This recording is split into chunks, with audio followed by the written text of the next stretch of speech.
Hello there, welcome to episode 0 of my new tutorial series for Cataclysm Dark Days Ahead. In this episode, I'm going to create a world and a character for the upcoming tutorial series, and I'm going to explain all the things that I'm doing there, how the stuff works, and what you can do there. In this series, I'm going to explore all the different aspects of the game and explain to you how they all work, how combat works, how base building works, crafting, cooking, tailoring, all these things will get covered over the course of the series. The series itself is dedicated to beginners and advanced players alike.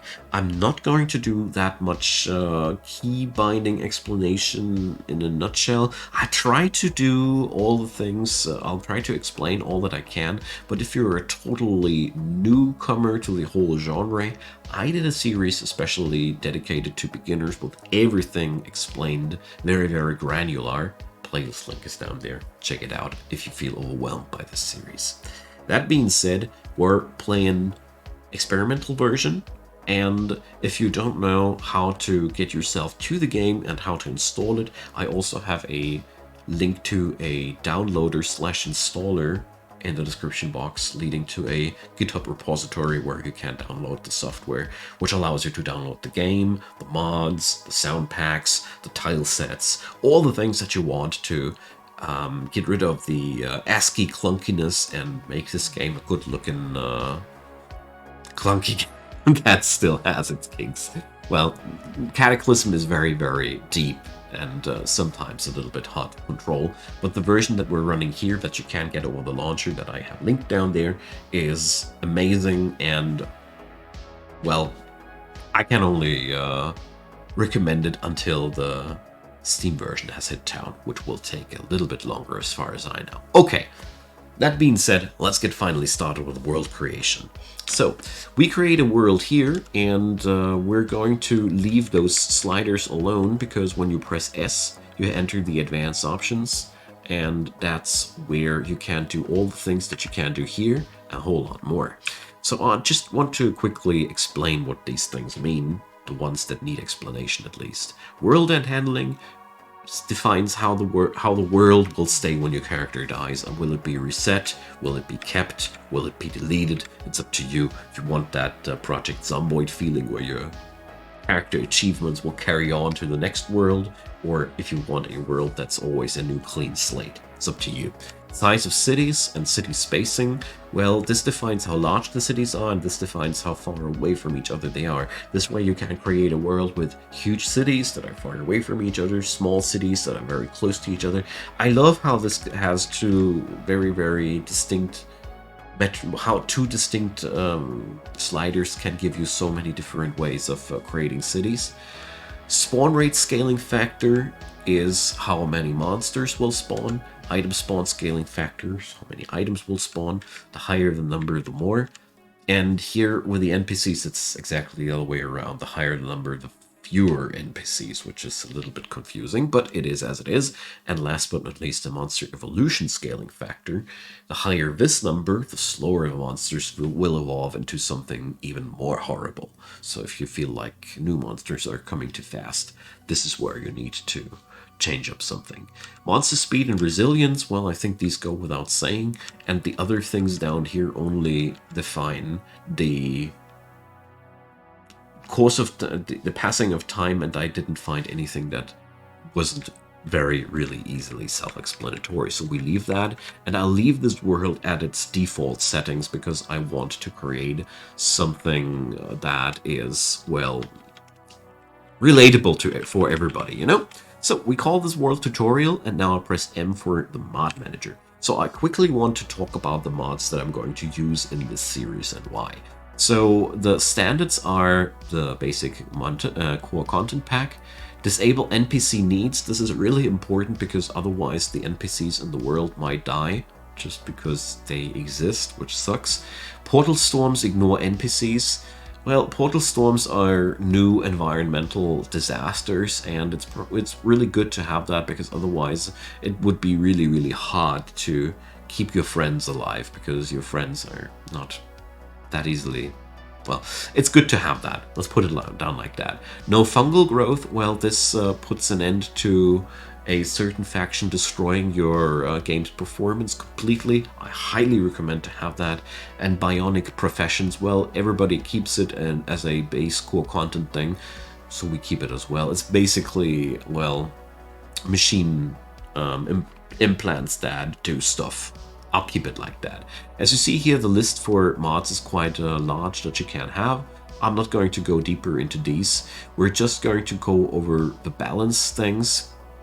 I'm personally a really big fan of the stats through kills mod, and I'm going to use it here in the tutorial series only because I'm personally I love the fact to get experience points for killing monsters. And a roguelike without that function is for me feeling a tad bit bland, so I'm totally addicted to that. That being said, you cannot gain stats in the vanilla game. So stat gains are linked to bionics or character generation. This way is this mod is a way of cheesing this a little bit around. So choose this to your own liking. I'm just keeping this in for my personal entertainment, but the thing is, this mod is really well balanced and it doesn't make your character overpowered in no time, but over the course of the time you will rack up benefits that you wouldn't have normally. Just keep it for yourself. This is a sandbox game. If you don't like it, just keep it out. The tutorial series will work the same with or without this mod.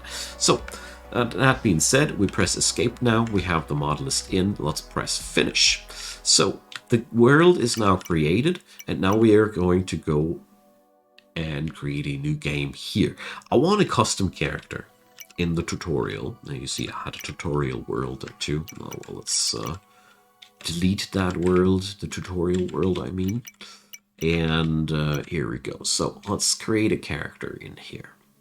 So game's firing up now, and now we get to create our character. For this tutorial series, I want to use a very generic template that you can use for every run that comes as a, well, I like it. It is a template that basically can only fight and is really good if you want to build up yourself accordingly. So I'm a big fan of the single pool creation. I don't like the other ones. Go and use the other ones if you want to. Pressing tab gets you forward through these and shift tab backwards, or you can also navigate with the mouse. That's up to you. So with the scenario, there are a lot of scenarios that earn points. Basically every scenario that earns points brings you in a really bad situation one way or another. So we are going to go in this tutorial series not for the standard evacuee background. Evacuee brings you to a evacuation shelter where you have access to basic resources like water, jackets, and often medicine. I'm going to go for this tutorial series with a wilderness start because I want to emphasize the exploration in the early game and the selection of a base as well. But there's no shame in using the evacuee background. It is a well-rounded and cool experience where you start out with a couple of resources, but I don't want to use it for this tutorial series because it contradicts with my plans a little bit. All the other things that you can go for, well, I cannot really explain them all in the few minutes that I have for this video. Just check them out. They are really cool things that give you the setup for a different story, because storytelling is a major sales point of Cataclysm. So let's hop on over to the profession board. So here it's the same. You have a ton of different professions. So you see that's all the professions that you can take. And some of them cost generation starting points and some of them bring starting points. I am going to go for this tutorial series with a lumberjack. A lumberjack is an awesome background because he doesn't come with any complicated skills. He's just athletic, which is, well, I don't know, not a bad thing to have. As far as I know, it only means that this character is depleting his stamina a little bit slower, but most importantly, he comes ready to serve with a wood axe and a holster to store that in. That means this character costs 0 points and is ready to serve with a strong melee weapon and is a perfect blank frame for whatever adventure you have in mind. There are, of course, lots of other things that you backgrounds that you can go for. I just want to recommend the Lumberjack. For a tutorial series, he's great because, you know, there's just a good weapon on him, and it's all. Good weapon, clothing, and that's all that we got. So, for the background, here you can also select tons of different skills that your character has before entering the game. I personally think these are most interesting the more or no, they grow more experienced. They grow more interesting the more experienced you grow with the game. That's what I'm trying to say, and that means for starters, I personally am a big fan of just two backgrounds. The others are just to browse them, use them as you see fit. I personally am a big fan of lockpicking because that gives you a background skill for lockpicking. Because learning lockpicking takes really long in this game, and it's pretty cool to have this as a background to learn it faster. And reading, because reading makes your character generally happy when he's reading, and this is a dirty cheap way of making a character happy, and learning by reading is in this game really, really powerful. And therefore we're going to leave it like that. I strongly recommend you to browse through these and check them out as you see fit, but we're not going to go too deep. We're going to create a pretty easy character who likes reading.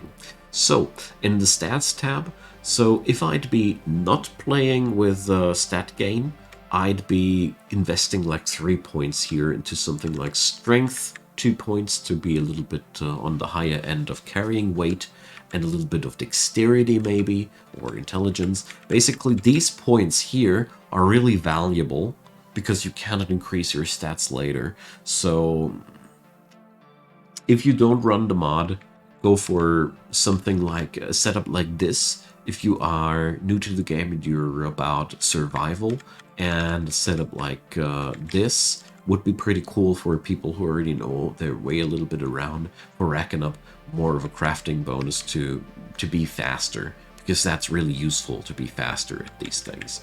We're going to keep the character here blank because I'm going to increase my stats via killing stuff. I'll leave that up to you. I'm going to hop on over to the traits section. So here, the traits that I'm going to select are again good for a beginner character. And I'm going to skim a few that I think are cool in general, but for us here, we're going to pick up the fast healer. Because, you know, it is so cool when you heal up fast again, because that means you can adventure faster. And especially when you're newer to the game, this makes it easier to not die from impatience. Really, really important. Fleet-footed, you know, this is a speed bonus whenever you are on plain ground, and moving speed in games like these is invaluable. I cannot overstate it. And last but not least, we're going to pick up night vision, because night vision allows you to see more in dark environments, and that is just very, very powerful. So really good are also things like killer drive, because basically killer drive makes you, as long as you're killing zombies, you're happy. That's a pretty powerful thing. I really can recommend that. It's quite costly. Psychopath is the cheap man's killer drive. The thing is, when you're a psychopath, your character won't go as easily unhappy, which is quite powerful as well. The other things here are, the other benefits here are, I mean, none of them are bad, you know. I'm just keeping those up that I personally found good for beginners. Tough is another one that I personally want to emphasize here, and quick is also really, really powerful, but quick doesn't make you faster on your feet. It does make you faster when you act. Basically, you will swing your weapons faster, which is powerful, but we're going to keep it like that. So let's hop on over to the downsides of a character. Here's what I'm going to use for this series. I'm going to give this character a wool allergy, he's going to be ugly, and he's going to be squeamish, because these things I personally think are all very, very easily counteractable. Wool elegy, well, you know, this is one it's arguable. Wool stuff is warm, but it's really easy to wear something else than wool. Ugly, well, it makes interactions with NPCs a little bit harder, but I personally haven't seen too many big downsides of that. Correct me if you see it differently. And squeamish only means that you have to wash stuff from zombies before you wear it. But really, if you aren't washing the stuff from the zombies before you wear it, you are already risking your character to get infections more regularly, you know? You should be washing these anyways, that's all what I'm trying to say. So, other really harmless background thingies that you can take there. Addictive personality, you know, just don't take drugs.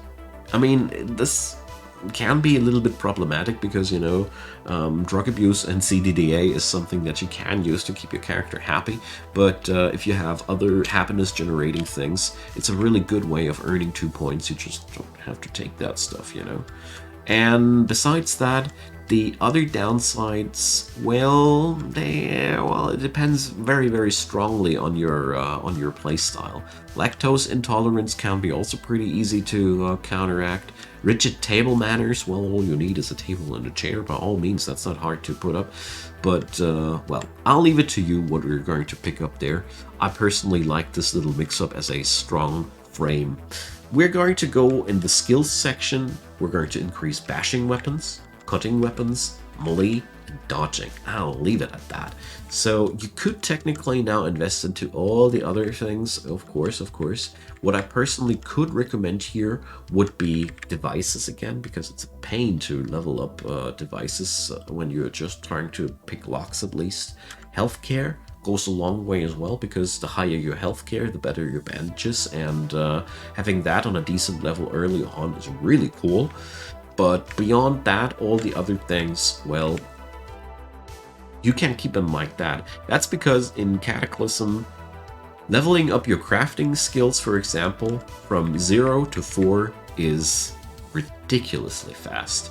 And when it comes down to ranged skills, yeah, that takes longer, but you can fire a rifle with 0 skill and still kill stuff very, very easy without breaking a sweat. So we keep it like that.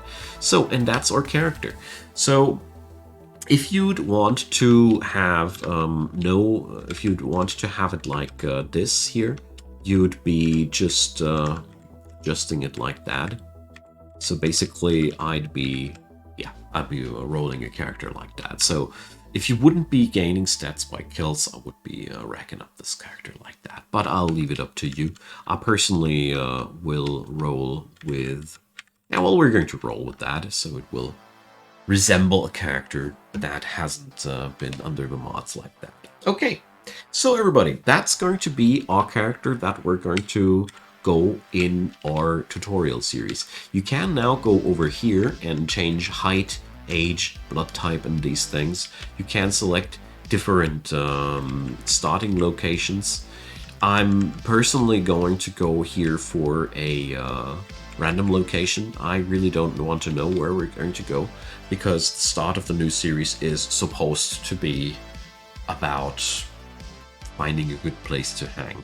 So I am quite happy with what we achieved here. We're now generating the world, and we're now generating the character, and that's where we're going to definitely not start. So if that happens to you, what you can do is you just press capital Q to abandon the character. You know, that's just we're a very, very unfortunate thing. And when you're going to play afterwards with a custom character, the presets will all be still there. So basically, when you just died, well, a sec, that was the wrong preset character, last character. That's what I meant here. So you can't just load up your last character when you have a really, really bad spawn like I had it here. Just do it like that, and you can re-roll yourself. Sometimes it's just necessary, because every world has certain points where it can drop you off, and it happened that one of these points was just very, very unfavorable. So everybody, that's it. That's episode 0.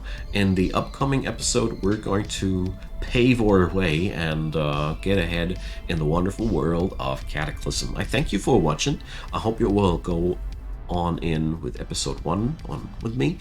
Leave me your comments down below, leave me your questions or whatever. I really, really love to hear from you folks. Leave a thumbs up on that episode if you enjoyed, and most importantly, don't forget to subscribe. It helps a lot and it doesn't cost you any money. And when you hit that bell thing, you even stay notified about all the new things that I do. If not, well, I don't want to force that on anybody.